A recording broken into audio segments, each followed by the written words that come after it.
কাল সারা রাত একটা ছেলেকে ফলো করতে করতে আমার স্বপ্ন ক্লান্ত হয়ে গেছে।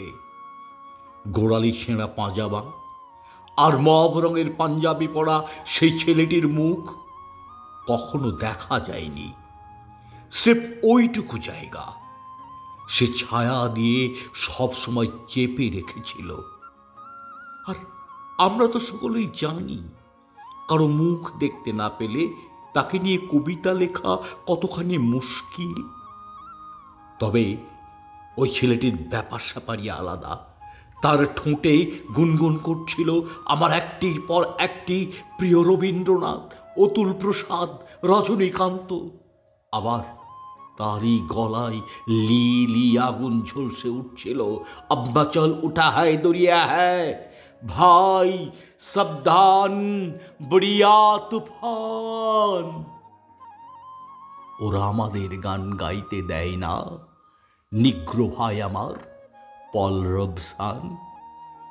ওর শরীরের উপর দিয়ে ভেসে যাচ্ছিল মেঘ, পাখি আর লোহার গড়াদের ছায়া।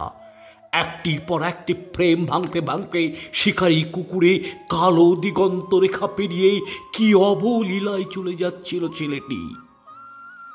গাঢ় জঙ্গলের বুক চেরা পথে গোয়েন্দার টর্চের মতো তার পিছনে ছুটতে ছুটতে একসময় চিৎকার করে উঠলাম, হল্ট! সঙ্গে সঙ্গে প্রচণ্ড ব্লাস্টিংয়ের শব্দ, বারুদের ধোঁয়ায় ঢেকে গেল চারপাশ। পাহাড়ের কলজে ফাটানো গলায় সে গর্জে উঠল, আমি আসছি। অথচ কাল সারা স্বপ্ন চেষ্টা করেও তার মুখ দেখতে পাইনি আমি। আর আপনারা তো সকলেই জানেন, কারো মুখ দেখতে না পেলে তাকে নিয়ে কবিতা লেখা কতখানি মুশকিল।